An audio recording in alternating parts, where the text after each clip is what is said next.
Effectivement, au classement général, vous faites 1, 2 et 21. Et donc vous perdez cette deuxième place que vous aviez enregistrée lors de l'étape précédente. Vous êtes désormais 3e au classement général. Voilà. Bah, ça restait très serré et avec beaucoup de suspense pour la dernière étape. Je dirais par habitude à la Baule, un public très nombreux qui est venu assister à cette dernière épreuve de la saison. Belles conditions, en pleine mer, avec un beau soleil, histoire de fêter ce rendez-vous.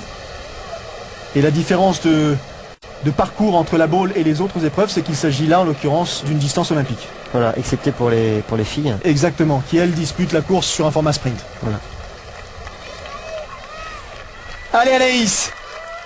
Anaïs, vous avez l'habitude, Bergemonis, De Brive, Andrea Witt, vous la connaissez par cœur.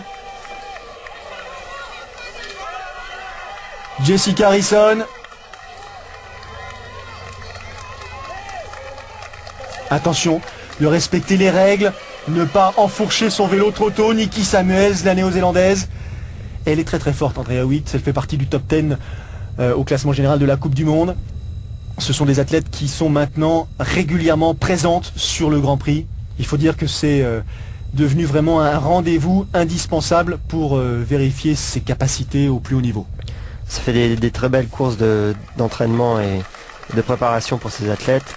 Le niveau est de plus en plus dense avec tous ces athlètes internationaux qui viennent concourir sur le Grand Prix français. Et donc c'est très intéressant, que ce soit pour les Français, les jeunes Français, et aussi pour tous les partenaires qui suivent les clubs. Nikki Samuels, Jessica Harrison, Andrea Witt, mais également Ricard Dalisque, Carole Péon, Erin Deschamps de Poissy. Voici les jeunes triathlètes que l'on retrouve aux avant-postes. Elles ne sont pas là par hasard. Depuis le début de la saison, elles rythment les podiums du Grand Prix. On noter qu'à la Baule, c'est un parcours très très plat sur le remblai. Donc on a les retours et la course se fait rarement en vélo. Donc très peu de suspense sur cette partie-là. Et tout se fait généralement en natation pour attraper le premier paquet et ensuite en course à pied pour aller chercher les places et faire le classement. Regardez avec quelle vitesse ces jeunes femmes se sont extraites de l'aire de transition pour attaquer les 5 derniers kilomètres à pied. Carole Péon avec dans sa foulée Jessica Harrison, Andrea Witt. Là, il y a une petite part d'intox de la part des unes ou des autres. On essaye de faire croire qu'on se sent mieux, qu'on est plus fraîche, qu'on a plus de jambes. Est-ce que ça marche encore, ça? On peut essayer de partir vite et d'essayer de tenir le plus longtemps possible. Après, si on voit qu'on lâche pas les athlètes, c'est que les athlètes sont pas à leur maximum et qu'ils peuvent aussi, eux, en rajouter. Donc, faut se méfier à ce moment-là et gérer la course quand même jusqu'au bout, quoi. Donc là, elle a essayé de partir et s'est fait reprendre. Erin Deschamps de Poissy, l'Australienne, qui après avoir parfaitement mené son attaque, va réussir à conserver cette place de leader et franchir donc la ligne d'arrivée en vainqueur. Victoire sur le Grand Prix pour cette jeune Australienne, Erin Deschamps.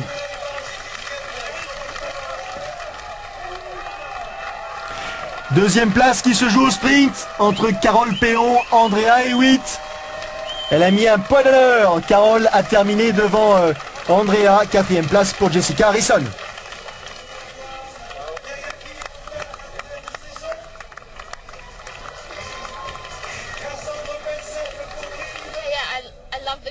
J'adore le Grand Prix. J'adore courir et j'adore courir ici dans des conditions comme celle-ci. Je peux vous assurer, je serai de retour l'année prochaine. Le format des courses, la qualité du plateau sont vraiment des arguments intéressants. Classement général, Poissy vainqueur donc. Poissy qui remporte le Grand Prix 2007 et succède donc à Beauvais. Qu'en sera-t-il chez ces messieurs? C'est parti pour la dernière épreuve. Format olympique pour cette épreuve, David, qu'est-ce que ça change? Ça change que c'est le même format que les Coupes du Monde, donc 1,5 km. Voilà, le double de temps au niveau en natation, bien sûr. Vélo et course à pied. Donc au lieu d'une épreuve d'une heure, ce sera une épreuve de 2 heures. Et donc surtout plus sollicitant pour les hommes sur la partie course à pied. Voilà. À l'issue de l'épreuve précédente à Embrun, Sartrouville était en tête avec 72 points, Beauvais deuxième place 70 points et le Lagardère Paris Racing troisième avec 68 points. 4 points d'écart entre le troisième et le premier. C'est assez simple. Qu'est-ce que vous avez dit je dirais à vos soldats? Bah, nos soldats, je leur avais dit la seule solution c'était de gagner l'étape. Donc pour moi, d'aligner l'équipe la plus forte possible. Ensuite, il fallait surtout pas que Sartrouville fasse deuxième. Pour qu'on puisse aller chercher le titre et pour pouvoir rester sur le podium, il fallait aussi gagner l'étape et éventuellement si Sartrouville faisait deuxième, on pouvait espérer la deuxième place en maintenant cette place. En clair, il fallait être devant d'un bout à l'autre et être devant à la fin. Est-ce qu'ils ont passé une bonne nuit avant la course? Oui, ils n'étaient pas plus stressés que ça et ils étaient tout simplement motivés pour faire le meilleur résultat possible. Il y avait juste Laurent Vidal qui était blessé à ce moment-là, qui s'était blessé au championnat du monde, donc qui n'a pas pu faire la course, mais qui est venu assister à la course pour soutenir ses coéquipiers. Effectivement, les championnats du monde auront eu lieu entre-temps, et c'est l'Allemand Daniel Unger qui, de Beauvais, a remporté le titre mondial. C'est la Portugaise Vanessa Fernandes chez ces dames qui, elle, est montée sur la plus haute marche, et pour l'instant, retour à la Baule, et devant les costauds, les expérimentés de Beauvais, Stéphane Bignet et Sylvain Sudry sont effectivement à l'attaque et essayent d'asphyxier tout le monde. Voilà, c'était la tactique prévisible. Voilà la tactique que Laurent Chopin avait mis en place avec ses athlètes. Donc d'essayer de dynamiter la partie cycliste pour essayer de faire des écarts et d'aller chercher eux aussi la première place au général. Pour l'instant, ça a l'air de fonctionner. Il compte quelques dizaines de mètres d'avance sur le reste du peloton. Vous le disiez tout à l'heure, à la Baule, c'est un parcours rapide, plat, avec beaucoup de relance, donc il faut avoir de grosses jambes. Hein. Voilà, il faut surtout bien s'entendre au niveau des relais, et puis les relances, il n'y en a que 2 par tour, donc à chaque extrémité du parcours. Maintenant, moi j'avais donné à mes athlètes de ne pas trop rouler parce que par rapport aux athlètes qui étaient devant, c'était pas très inquiétant parce que c'était pas des coureurs à pied. Et sur cette épreuve, ça se fait essentiellement en course à pied le classement, donc on avait misé le maximum sur parcours course à pied. Alors on va voir ce qui s'est passé. Pour l'instant, le peloton est revenu sur les hommes de tête. La jonction a été opérée. Et tout ce beau petit monde va en terminer avec les 40 km du parcours cycliste pour plonger dans les 10 km du parcours à pied cette fois-ci. Toujours un beau soleil, un tout petit peu d'air et c'est pas plus mal parce que là ils sont en train de suer sang et eau. Et ça va être d'une violence rare. Attention à ne pas commettre de faute. Javier Gomez est passé près, voilà il le sait, de la sanction. C'était à Lorient.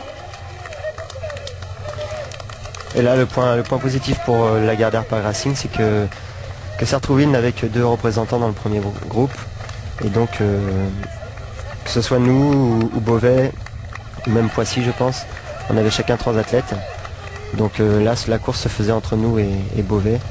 Et oui, Brad Kalfeld qui a loupé le premier paquet avait pour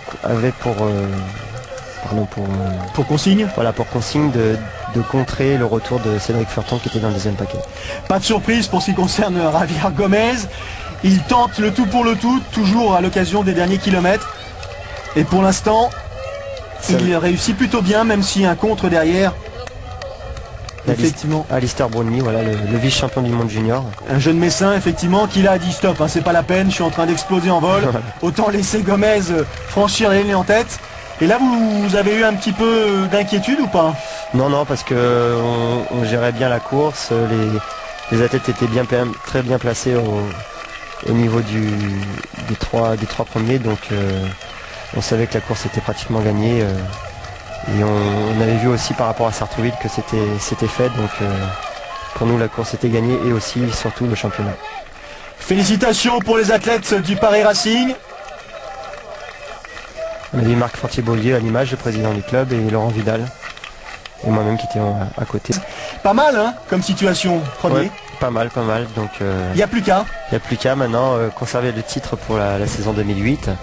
Notre équipe est inchangée et donc on va faire le maximum. On a de très gros projets pour la saison prochaine, mais aussi et surtout pour pour les Jeux de 2012, donc on va former une équipe en conséquence.